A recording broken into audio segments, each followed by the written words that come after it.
Chapter 1. The Book of the Lost. The rain fell insistently over New York City, turning the streets into a blurry reflection of neon lights. The droplets pounded against the glass window of his small Brooklyn apartment, making the outside world seem like a watercolor in constant motion. Jackson Foster stared absently at the urban landscape, holding a cup of coffee in one hand and an unlit cigarette in the other. At 28 years old, he felt trapped in an unrelenting routine, as if time had frozen while he remained helpless to change it. He had spent most of his life writing about other people's stories, reviewing books for literary magazines, and, lately, struggling to find a story of his own worth telling.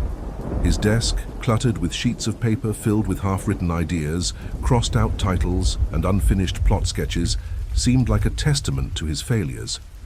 Ideas that once excited him now felt empty, as if the spark that had once ignited his passion for writing had long since burned out. He glanced at the clock on the wall. It was nearly midnight. The sound of the ticking hand, metallic and relentless, reminded him that time moved forward mercilessly, while he remained stagnant, trapped in his own apathy. His vision blurred for a moment, and he let out a sigh. Everything seemed to be in its place, yet something inside him felt like it was falling apart. Then, the doorbell rang. The sound startled him. No one visited him at this hour. He wasn't expecting anyone. He got up abruptly, leaving his cup on the worn wooden table, and cautiously walked toward the door. When he opened it, he found the hallway empty, dimly lit by the yellowish glow that seeped from inside his apartment. There was no one there. However, something strange rested on his doormat, a package wrapped in aged brown paper. Jackson frowned. He bent down to pick it up, a shiver running down his spine as he noticed how cold it felt. There was no return address, only his name, neatly written in precise lettering, Jackson Foster. Intrigued, he stepped back inside, closed the door behind him, and placed the package on his desk. He sat down, staring at it with a mix of suspicion and curiosity. He couldn't remember ordering anything. Had he forgotten something important? Was this some sort of joke? With slightly trembling hands, he began to unwrap it carefully, peeling away the aged brown paper. Inside, he found a book bound in dark leather, visibly worn by time. There was no title on the cover or the spine, just the rough texture of the leather and the creases of its aged skin. Opening it, the first page greeted him with elegant black handwriting, as if it had been written recently, yet carried the weight of ancient ink. The title stared back at him, as if it had been waiting for him all along, The Book of the Lost. Jackson held the book in his hands, feeling something stir inside him, as if he were no longer the only witness to this moment. On the next page, he found a list of names, hundreds of them, written in a refined, old-fashioned script. Some names were crossed out with a thin line of red ink, while others remained untouched, as if waiting to be marked. As he flipped through the pages, something unsettling began to form in his mind. Each name was accompanied by a brief description, the person's age, their last known location, and a phrase in either Latin or Italian. Though he wasn't fluent in either language, Jackson recognized a few words that struck a chord within him: oblivion and perditus, which by intuition he understood as forgotten and lost. Suddenly his finger stopped upon reading a name that felt disturbingly familiar: David Holloway. A chill ran down his spine.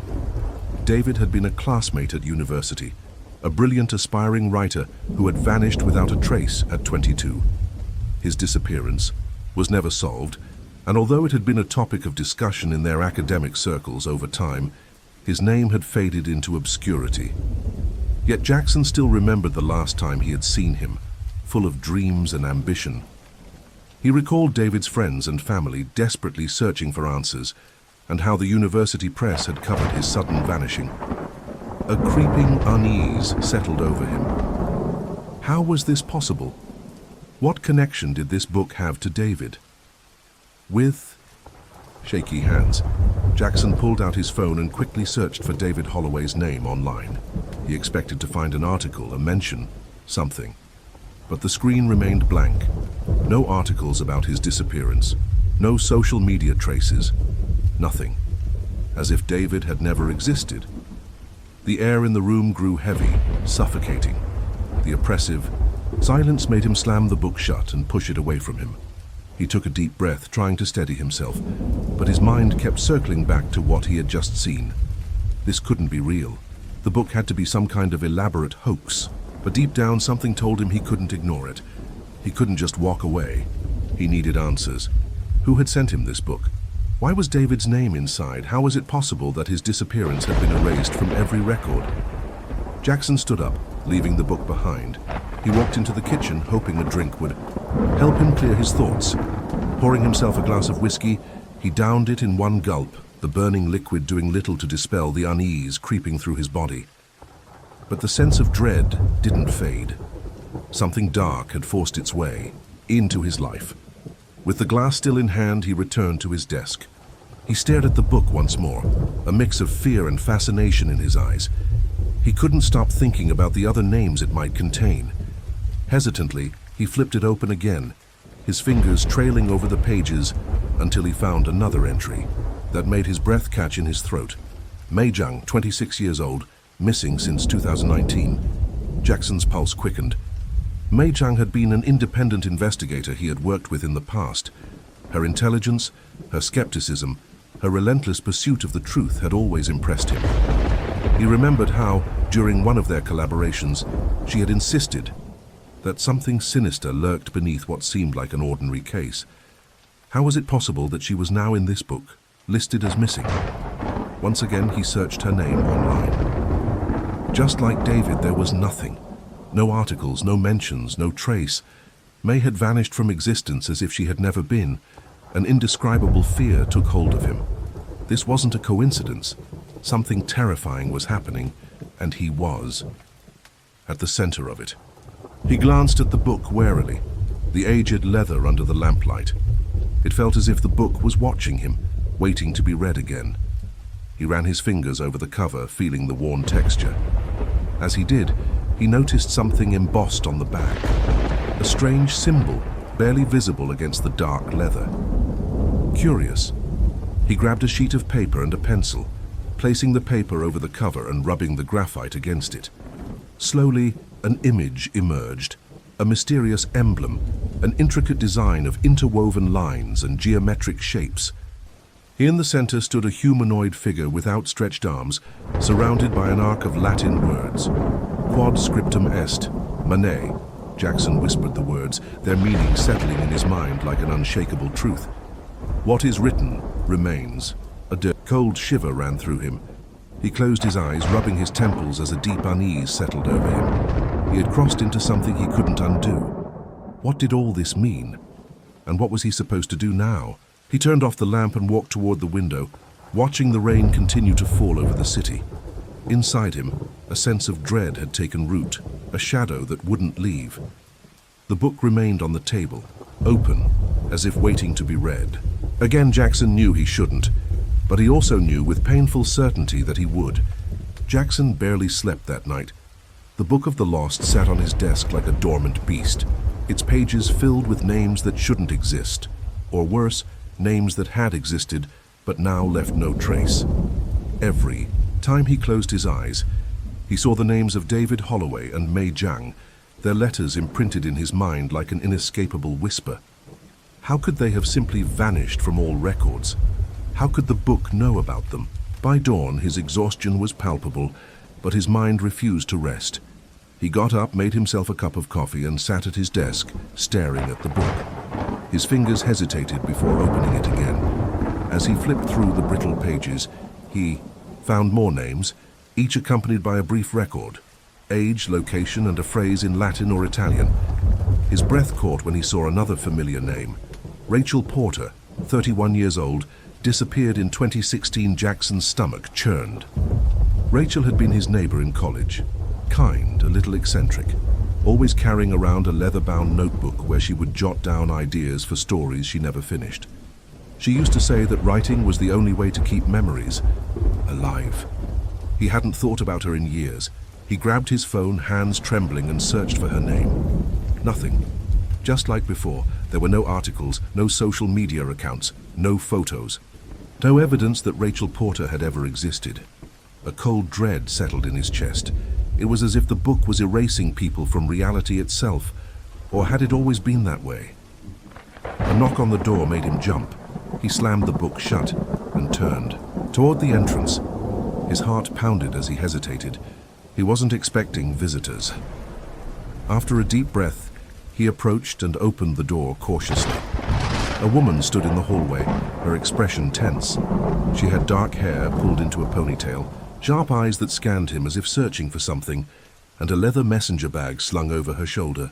She looked familiar, but he couldn't place her. "Jackson Foster?" she asked. He hesitated. "Who's asking?" She exhaled sharply. "My name is Evelyn Carter. I need to talk to you. It's about the book." Jackson's blood ran cold. "What book?" Her gaze darkened. "Don't play dumb. If it's already in your hands, then we don't have much time. Can I come in?" Jackson hesitated, but something in her tone told him she wasn't here to harm him. He stepped aside, letting her in. She walked straight to his desk, her eyes immediately locking onto the book. "You opened it, didn't you?" He swallowed hard. "Yeah. How do you know about it?" Evelyn set her bag down and unzipped it, pulling out a bundle of papers. "Because you're not the first person to receive one of these, and if you don't listen to me, you might be the next name written inside." Jackson's pulse quickened. He pulled out a chair and sat across from her. "Start talking." She spread out the papers in front of him. "I've been investigating cases of unexplained disappearances for the past 5 years. People vanishing without a trace. No evidence, no bodies, no records left behind.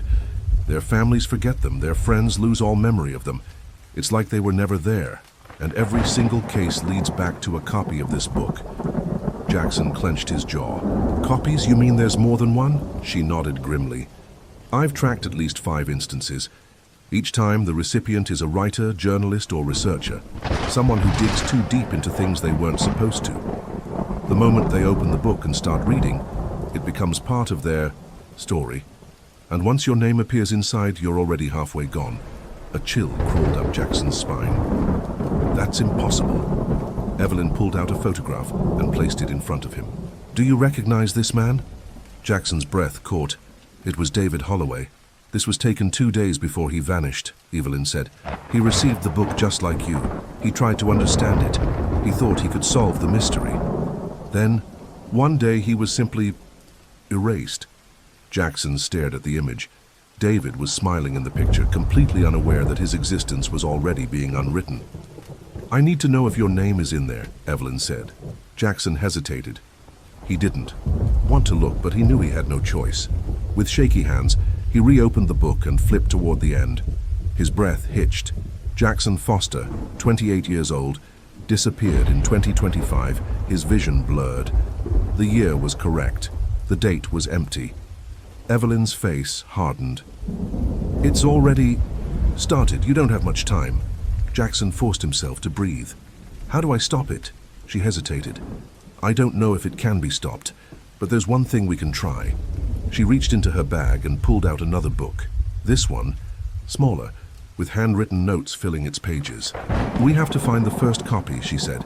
"The original, the source of all the others. If we can destroy it, maybe, just maybe, we can undo whatever this thing is doing." Jackson swallowed hard. "And if we can't?" Evelyn's gaze was solemn. "Then the next time someone searches for your name, they won't find anything at all." Silence stretched between them. The rain outside had stopped, leaving behind an eerie stillness. Jackson looked at the book again, its presence suffocating, yet impossible to ignore. He had spent years searching for a story worth telling. Now he was living one he might not survive. He met Evelyn's gaze and nodded. "Where do we start?" Evelyn exhaled in relief and pointed to a name in her notebook. "Italy. There's an old monastery with records dating back centuries. Someone there might know where the first copy is." Jackson's heart pounded. A foreign country, a forgotten monastery, and a book that could erase people from history itself. This wasn't just a mystery, it was a fight for survival.